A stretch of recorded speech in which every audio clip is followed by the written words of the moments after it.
Okay, so what we did was a review. Now we'll kind of jump into our lesson. So if you want to take out your notes packet, go to page 9. In your notes packet, we'll start with that.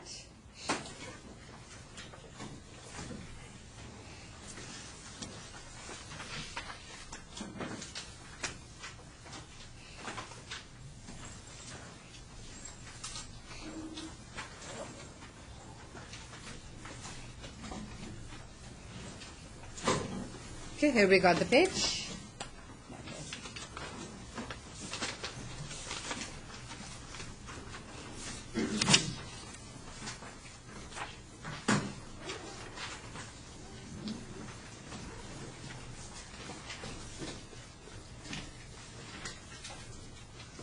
All right, so I'm going to start.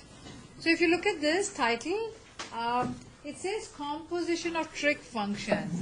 Let's just for a minute talk about composition of, forget the fact it's a trig. We just talk about composition of functions, what do you guys remember from that? What do we mean by composition of functions?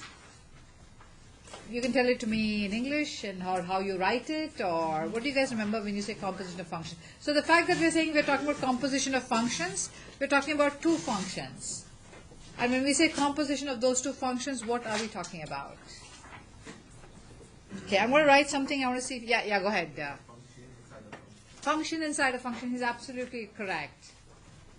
Nicholas says function within a function. He's absolutely correct. So if you think about this, so if I had an f of x and a g of x, the way you write a composition of function is f of g of x. Do you guys remember this? What does this mean? So if I'm supposed to evaluate this, what do you do? What do you do with f of g of x?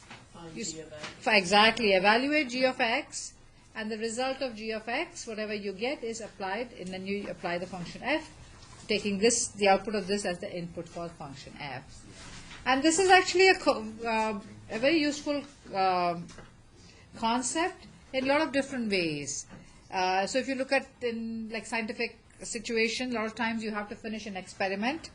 The output of that experiment will serve as an input of the next experiment. So it's kind of looped into each other. So you first have to do this experiment and then take the output of this and put it into this.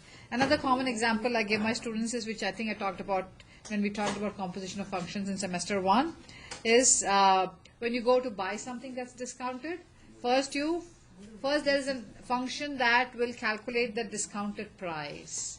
That could be g of x. And then for you to get the final price, you calculate the tax and everything on the discounted price. So if you don't calculate the discounted price, you cannot calculate the final price. So you do it function within a function. So you do this first and then you apply that. Okay. So now we will look at, that was composition of functions in general. But here we're going to be talking about composition of trig functions. That means, remember what we spoke about, things like sine theta, cosine theta are trig functions. And we're talking about composition, we're talking about functions within functions. So it could be sine of cosine inverse of whatever input you give. So you're basically talking about two functions, one of them being a regular one and the inverse, them being within each other. Okay. So since you're talking about inverse also, so we kind of compose regular function and its inverse. Let's just do a quick review. We already did a review of this. Sine inverse of 1 lies in quadrant 1 and 4. We talked about this. I'm just rewriting it. Cosine inverse lies in quadrant 1 and what? 2. Very good. Tangent inverse lies in quadrant 1 and all of them are 1, and the second one is the one that varies. The second one is the one which has a negative ratio. And cotangent 1 is from 0 to pi, so that's also 1 and 2.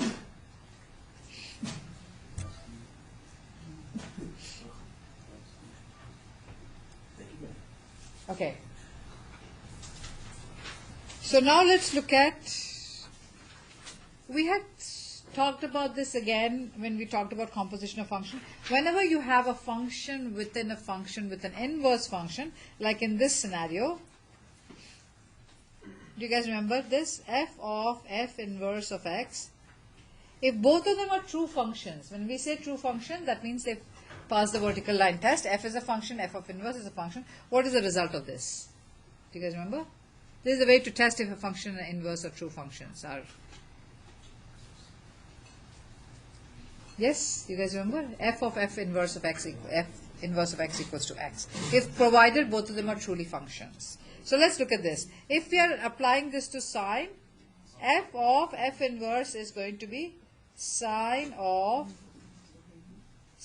inverse of x equals to x only when the input of x follows the restriction that we placed. So the input of x is going to be between. Because remember, the input is a ratio for inverse. You guys remember that? Input is the ratio for sine inverse. So the ratio is basically -1 to +1. That was the range. Now it becomes a domain for the inverse. Let's look at the next one. F inverse of f of x. So if I rewrite that as the inverse sign, sine inverse of sine of x equals to x when, okay, now you guys tell me, what do you think x should be between? Because what is the x here? It's a sine x. It's a regular function. So is it? It's not an inverse. So the input is an angle. So how did we restrict a domain for it to be a function? Exactly. Very good. Negative pi by 2 is less than x is less than or equal to pi by 2.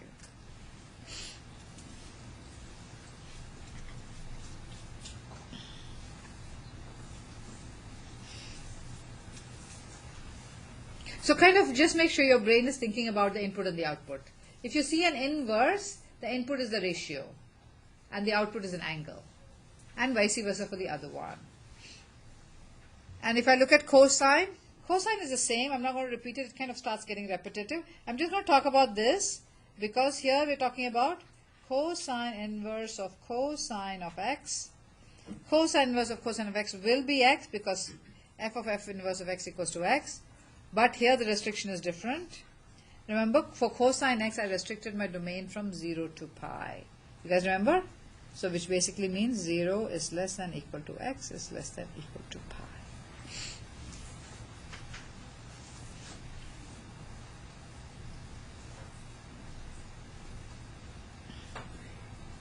I'm a little confused. So, okay, tell me what?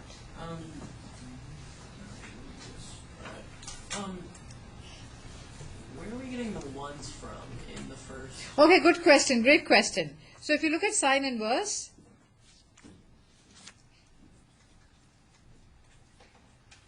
if you are thinking about the domain and range for this, what is the input for this? It's a ratio, right? Because it's not theta, it's a ratio. And the output is an angle, right? But the ratio, what can the values of the ratio be? Ratios are numbers. So remember, when I look at my sine graph, my range is from 1 to -1. That's my range. Yeah. Therefore, that becomes the domain for sine inverse. Therefore, this value has to be between -1 and +1. So if you go back and look at your notes where I made you write what can the value of x be for sine inverse of x, I would have said it has to be between -1 and +1 because you've switched the domain and the range. Okay. I know. So we have to kind of get our head into thinking like that. That's why I feel the easiest way is think about the domain and range for sine x and then switch it. So I know that range for sine is -1 to +1.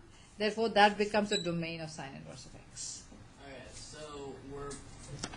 So here, it is restricted. This is restricted. This is the input here because it's a domain. So I am restricted by the fact that x has to be between -1 and 1. So that's what the graph basically tells me. Yeah. Yeah? Okay.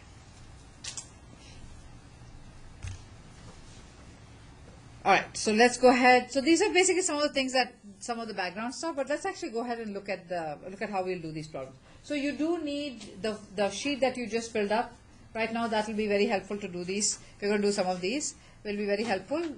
And your unit circle will also be helpful. Some of you may know your unit circle really well. Just using this, you could probably figure out, but if you want to pull out your unit circle, you should do that too. And then I'll start in 30 seconds. I'll start with the first problem. We'll do 1 and 2 first.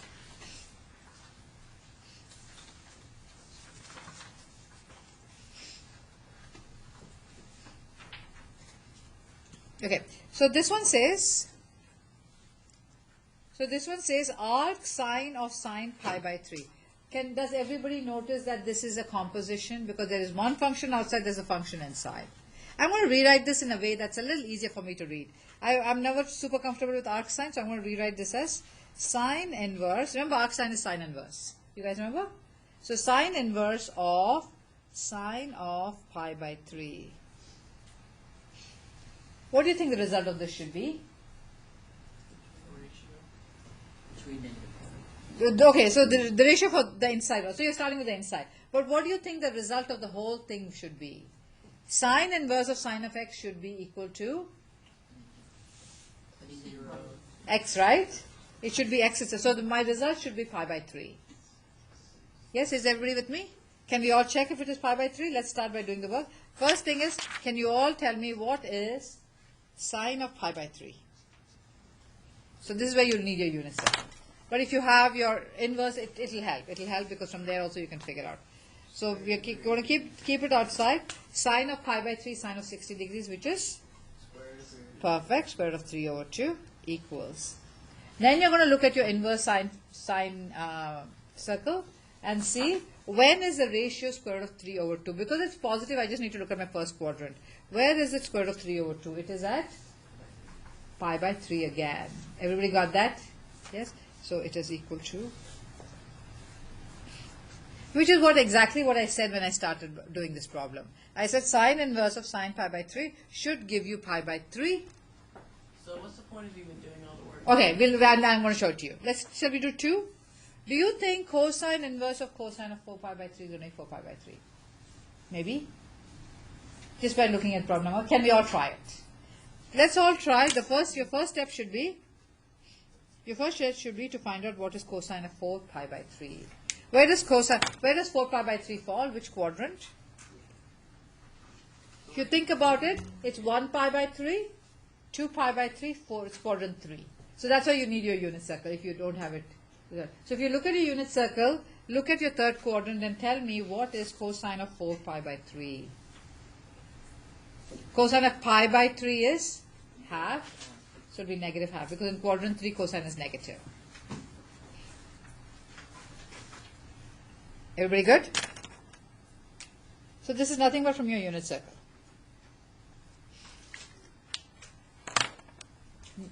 Now what are you asking yourself? You are asking yourself, at what angle is the ratio of cosine negative half?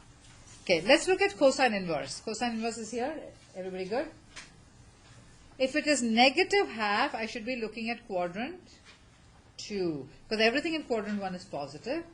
Quadrant 2 will be negative ratio. I'm looking at ratio of negative half. Where do you think is negative half? 2 pi over 3. Be like, exactly, you got it. Exactly. So in this case, cosine or cosine inverse of x is not equal to x. Can someone tell me why? Because out of the restriction. Exactly, very good, great answer. Because 4 pi by 3 is not between 0 and pi. It's greater than pi. Because cosine's restriction is 0 to pi. Because cosine's restriction is 0 to pi. Whereas in this case, pi by 3 is in negative pi by 2 to pi by 2. So it worked. Because pi by 3 was between negative pi by 2 and positive pi by 2, it works. But this 4 pi by 3 is not between 0 and pi, because 4 pi by 3 is in quadrant 3, whereas 0 to pi is only between quadrant 1 and 2. So that's why we just have to do the work. So sometimes it will be, sometimes it will not be, depending on whether that particular angle they have given is within the restriction that we use. Okay, I'll let you guys do 3. Let's do 3 and 5. 3 is slightly different. The inverse is going inside, but it doesn't matter, you still do the same thing. First you find what is sine inverse of negative square root of 2 over 2.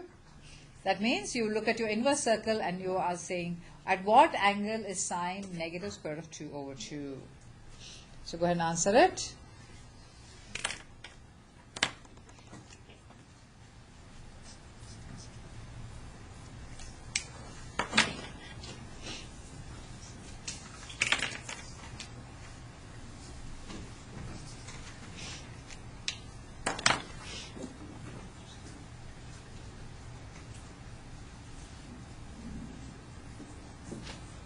For the outside one, now you'll resort to unit circle. What is sine negative pi by 4?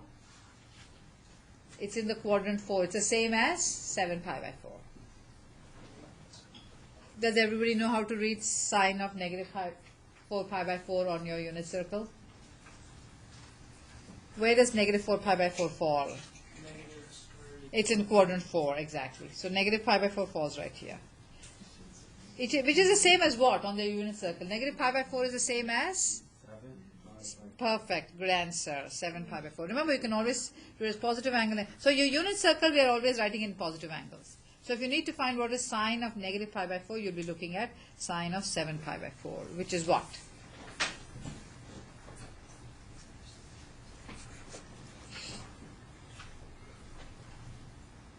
So in this case, sine of sine inverse of x is x because here the input is between negative 1 and positive 1. Normally the ratio I find is generally not a problem because whatever you take will be between negative 1 and positive 1. It's the angle that gets a little tricky. Okay, let's do 5.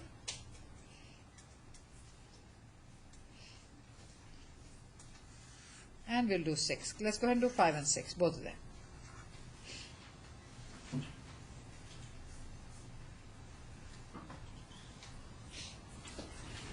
So just quickly on the same discussion, this should not give you x because 11 pi by 6 is not in between negative pi by 2 and positive pi by 2. The position is the same but not the angle value. And you'll see that. When you go ahead and do the work and you'll see you won't get 11 pi by 6 as an answer. So for the inside you need to use a unit circle. What is sine of 11 pi by 6? 11 pi by 6 in quadrant 4. So I'm going to rewrite this as sine inverse.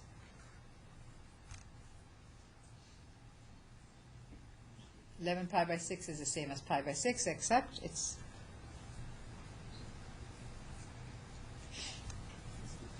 yes, everybody okay with negative half? Sine of 11 pi by 6 on the unit circle is negative half. You do need your unit circle for things like that if you're not still super comfortable with it. You do need to look at 11 pi by 6 and figure out what it is. And then for this you want to look at the circles, the inverse circles that you've just filled in. What is sine inverse of negative half? When is sine negative half? It is at negative pi by 6. So you see they're not the same. Even though 11 pi by 6 and negative pi by 6 are the same angle, you cannot give me the answer as 11 pi by 6. So 11 pi by 6 is a positive angle. They may have occupied the same position, but the difference is 11 pi by 6 is a positive angle. It's traveling in the positive direction. Counterclockwise, this travels in the clockwise direction. So they are different angles, not in position, but as a direction. As direction. Okay, let's all do 6.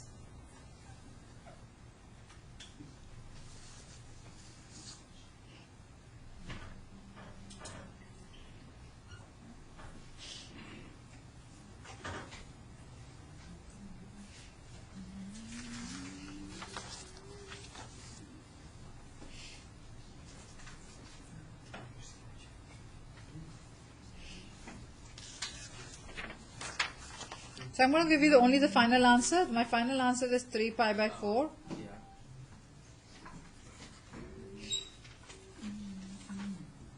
And I'm also going to write the note that 5 pi by 4 not in cosine is 0 to pi.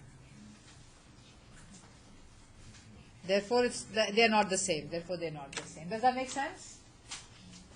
Okay, first of all, my first question to you is, did everybody get the final answer to be 3 pi by 4? If you didn't, please let me know. I would be glad to show the in-between step. How did we all do with 6?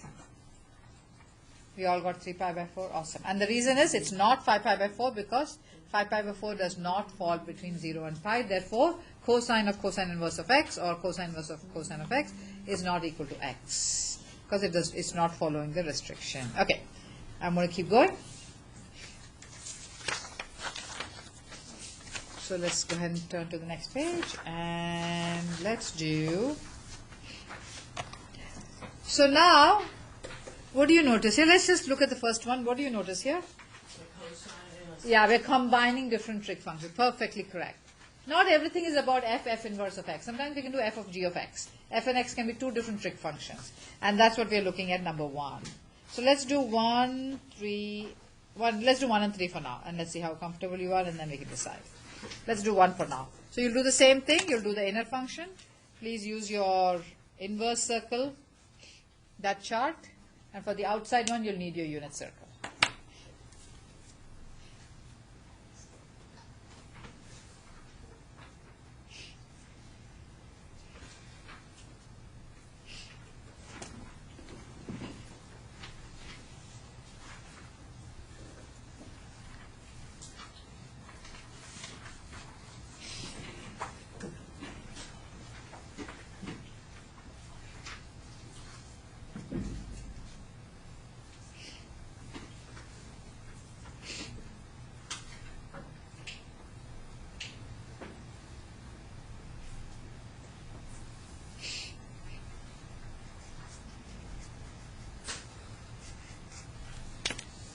So here there's no question of checking if it's coming back to x because they're two totally different functions.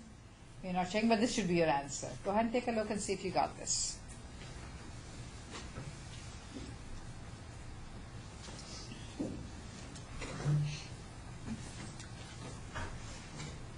Everybody good with 1? Okay. Can we all do 3?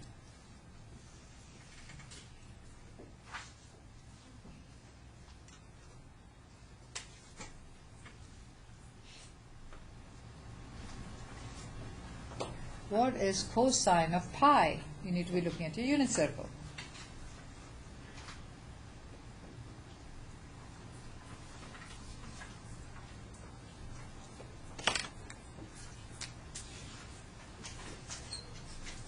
Everybody got cosine of pi is -1. And then, at what angle is sine -1? Remember, sine goes from 0 to 1 and -1 at the bottom.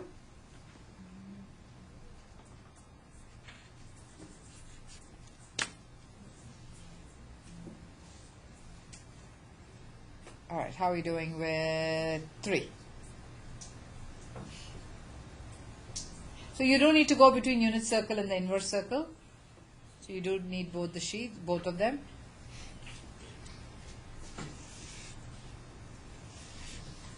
Okay, let's look at 4. Can we all do 4? I won't give you any. You do the whole thing yourself for 4. Do the inside and then the outside. I'm just going to go ahead and write down the final answer, and you tell me if you got this.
Okay, do we need more time for 4? Did you all do okay with 5 pi by 6? If you didn't, please ask me. I'll be glad to do the work. Do the work? Yeah, sure. So my outside is cosine inverse. I'm going to go ahead and write that down. And inside is sine 5 pi by 3. 5 pi by 3 falls, it's the same as pi by 3, which is some form of square root of 3 over 2. But 5 pi by 3 is in my quadrant 4. So it will be negative square root of 3 over 2. This is from my unit circle. Then I look at my cosine inverse and figure out at what angle is it negative square root of 3 over 2. So I look at cosine inverse. Because it is negative, I have to look at quadrant 2. And I see negative square root of 3 over 2 at 5 by 6. Yeah, good? Okay.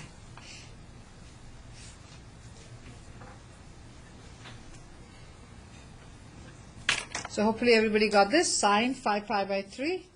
You use your unit circle. You should find that it's negative square root of 3 over 2. And then you look at your inverse circle and do cosine inverse, and you should find 5 pi by 6.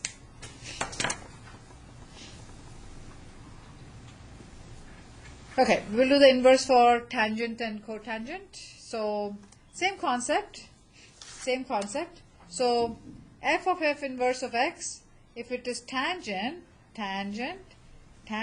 inverse of x. This one I feel is not that much of an issue. The input for this is a ratio. The ratio should always be between. No, so this is tangent. Remember, tangent graph goes on forever. So the range is actually all real numbers. So there's actually no restriction. The range, in this case, which is the domain, is all real numbers. But let's look at the reverse. Tan inverse of tan of x.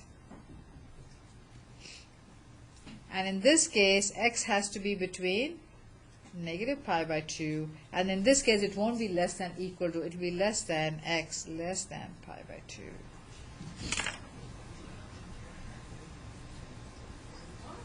Because that is a restriction for tangent. So if it goes beyond this restriction, it will not follow the rule of tan inverse of x, or tan inverse of tan of x is equal to x. It will not be equal to x, depending on this restriction. Same thing for cotangent. Cotangent, this will be the same as this, but this one will be cotangent inverse of cotangent of x will be equal to x as long as it's between 0 and pi. That's it. So as long as you understood the concept, just write this down and then we'll do some problems. So Yeah.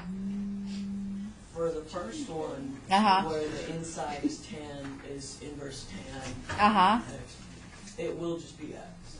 It will just be, yeah, x can be any value. Yeah, exactly. It'll just be x. Can be any value. Correct. That is correct.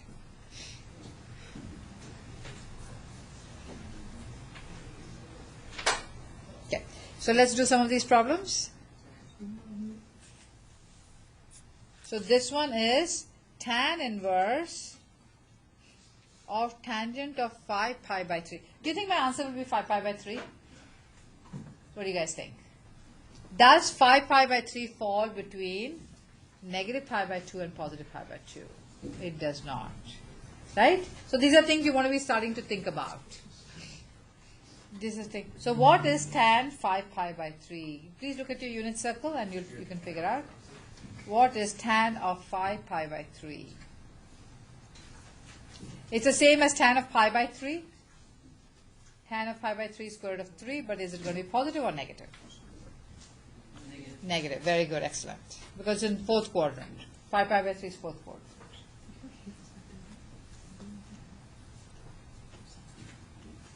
And then you ask yourself, at what angle is the value of tangent negative square root of 3? So look at your tangent. You're looking for negative square root of 3. It is negative pi by 3. And they are not the same because 5 pi by 3 does not fall within the restricted range. 5 pi by 3 does not fall within the restricted range. Okay, let's do 2.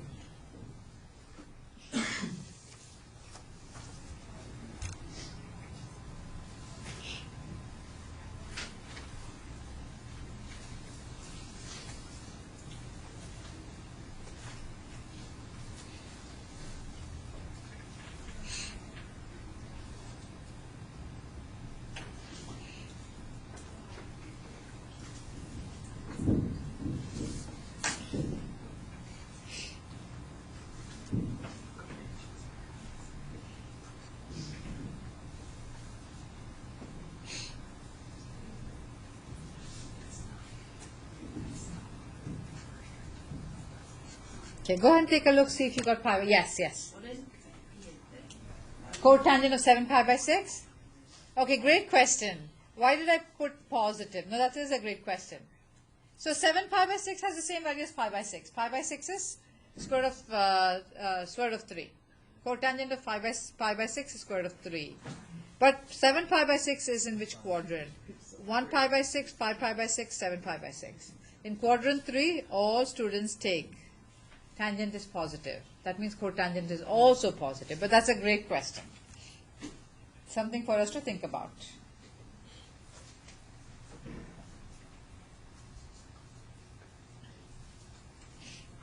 And then you're looking at your inverse, figuring out at what angle is cotangent square root of 3. It is positive pi by 6 because it is positive square root of 3. Okay, can I keep going? Okay, so let's do a few of these problems. Some of them are, now we are getting into different functions. So let's do 3 and 4 for now.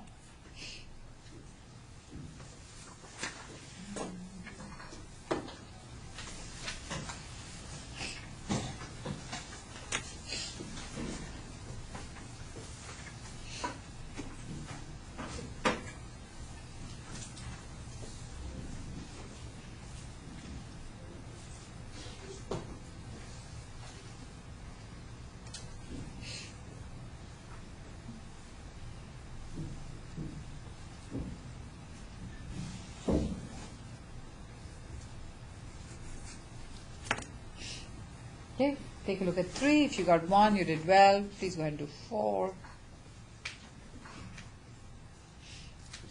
So now you're looking at different functions. You're looking at f and g. You're looking at 2 different functions. This is nothing but, just so that I can rewrite this, there's no parentheses also, this is nothing but cotangent inverse of 1.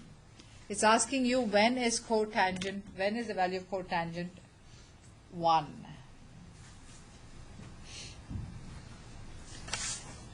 When is cotangent 1? Pi by 4, right?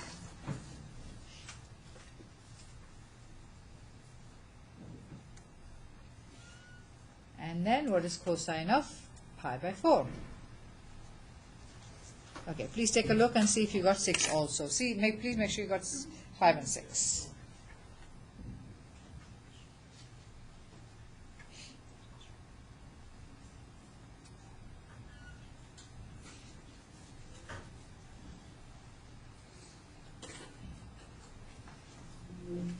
Is everybody doing okay with 5 and 6? Okay.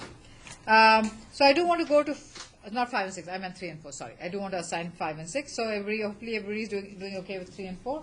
Let's look at 5 and 6. What do you notice different about 5 and 6?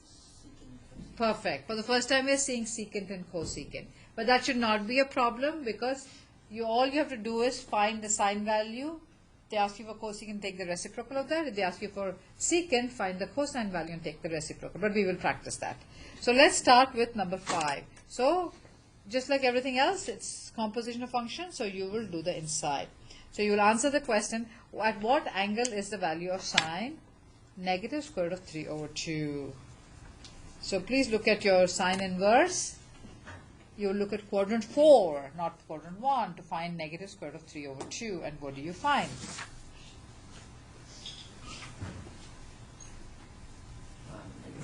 Negative pi by 3. Very good.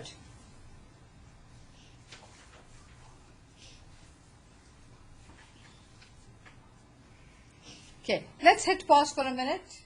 I should be looking at my unit circle because it says just regular secant. There's no inverse. So let's hit pause. I know because in my unit circle I don't have secant. I do have cosine. So you are going to find out what is cosine of negative pi by 3. What is cosine of negative pi by 3? So my first question is, do you all know how to, when you're reading the unit circle, where is negative pi by 3? Where does it fall? In quadrant 4, right. Negative pi by 3 is nothing but from here. If pi by 3 is here, negative pi by 3 is right here. So it's the same as 5 pi by 3. Very good. Someone said that. Good job. So you're basically finding out what is cosine of 5 pi by 3 or negative pi by 3. What do you get? Cosine of pi by 3 is half. Everybody good? So negative pi by 3 will be? Okay, I'm going to write that down and you tell me if that's correct.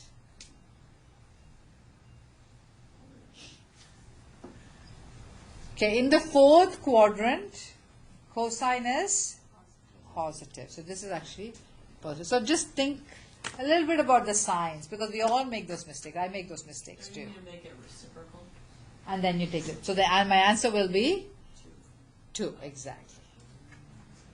So from here, exactly. That's all you have to do. So you have to find out what is cosine of negative pi by 3, and your secant of negative pi by 3 will be the reciprocal of that.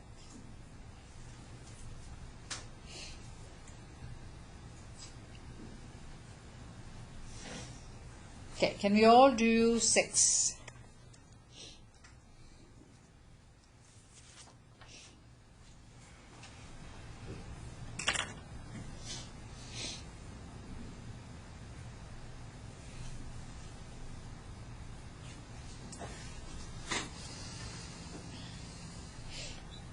I'm going to go ahead and write down the final answer, and you guys will tell me if you got this. If you didn't get this, I'll be glad to do the work.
Okay, how did we do with 2 square root of 3 over 3?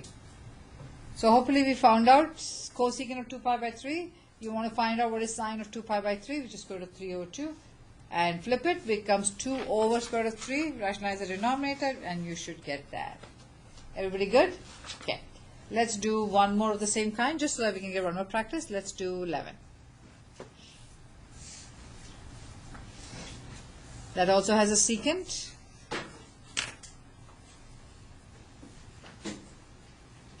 So we're all doing 11.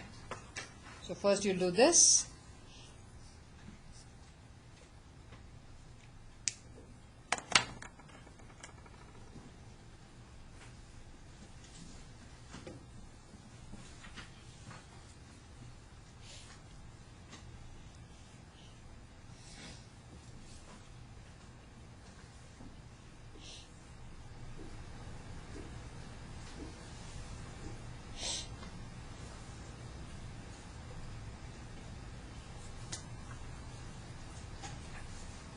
And the final answer is here. Okay, go ahead and see if you can simplify it to, you can get square root of 2. I'll be glad to show the work, but I want you to try.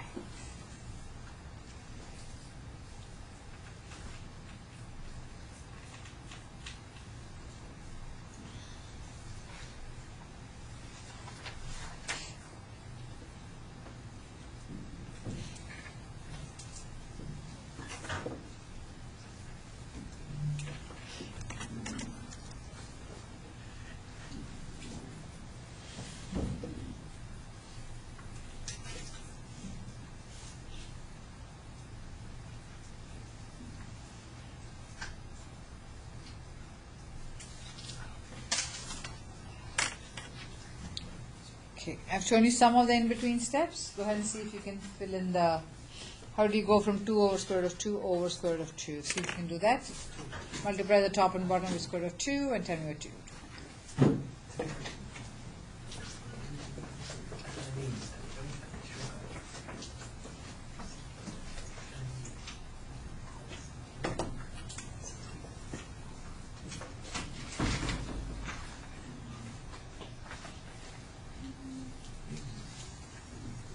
All right. Anybody who does not see square root of 2 as the final answer? I'll be glad to show the work. No, everybody in the class got square root of 2? Because you would multiply top and bottom with square root of 2, right? Is that what everybody did? And then it will simplify to square root of 2 because the 2 and the 2 will get cancelled. Okay, nobody's asking me, so I'm assuming that you got it. Okay. There's one more section. I know it's a really long unit. I'm just going to show you, we do have a little more than 10 minutes, so I'm just going to show you one problem and then we'll stop. So if you can, I won't even fill up the notes, we'll do the notes in the next class. Let's just look at one problem. I did get through it in my next class, so I just feel the pressure to do it. So let's look at it.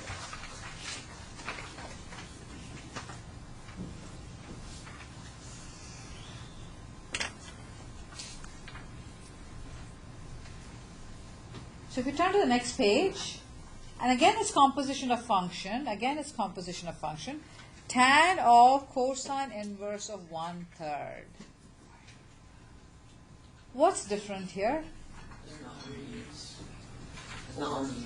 It's not on the unit circle, yeah. It's not on the unit circle, correct. 1/3 is not a ratio on the unit circle for cosine. Cosine, what are the ratios? It is 1/2, it is square root of 3 over 2, it's square root of 2 over 2, it's 1 and 0. There is no 1 over 3. There's no 1 over 3. So what do you do when something is not on the unit circle? You draw a reference triangle in the correct quadrant. So what do the 1 and the 1 over 3 stand for? It's a ratio. It's a ratio of what? Adjacent over hypotenuse. Which basically means you are lending yourself to creating a triangle. You're lending yourself to creating a triangle. But when you're creating the triangle, remember whenever we have drawn a triangle, we always have asked ourselves, which quadrant should I draw the triangle in? Which quadrant should I draw the triangle? So this is cosine inverse. Cosine inverse exists only in quadrant 1 and 2. And if it is positive, it will be in quadrant 1. Exactly. You guys got it. So you just need to draw your triangle in quadrant 1. So I'm just drawing quadrant 1. How do you draw the triangle? You always draw the triangle with respect to the x-axis. You draw your theta and drop the 90 degrees, theta, and then mark the two sides. One of the sides is adjacent is 1, and hypotenuse is 3. Alright, so hopefully everybody remembers this. Like the new thing is figuring out the quadrant, because it's inverse. You're actually restricted to only 2 quadrants. If it's positive, it's always the first quadrant. If it's negative, depending, cosine is 2, sine inverse will be 4, and so on and so forth. But what are they asking you here for? What's the final thing you need to find? Tangent. Exactly. So you need to tell me what is tangent theta. So what do I need to know? I definitely need to know my opposite side, because tangent is opposite over adjacent. I have adjacent, I don't have opposite. Can I find opposite? Yes, very good. Good answer. Because you can always use Pythagorean theorem. So can we all find the opposite side, please?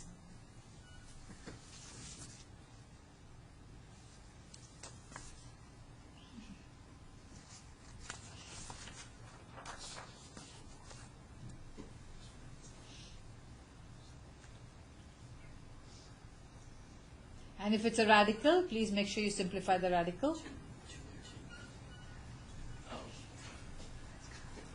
So everybody should be writing their opposite side is 2 square root of 2. So if you got square root of 8, you got the right answer. Anything that can be simplified should be simplified. So it's 2 square root of 2, which means my tangent is opposite over adjacent. So 2 square root of 2 over 1, which can just be written as 2 square root of 2.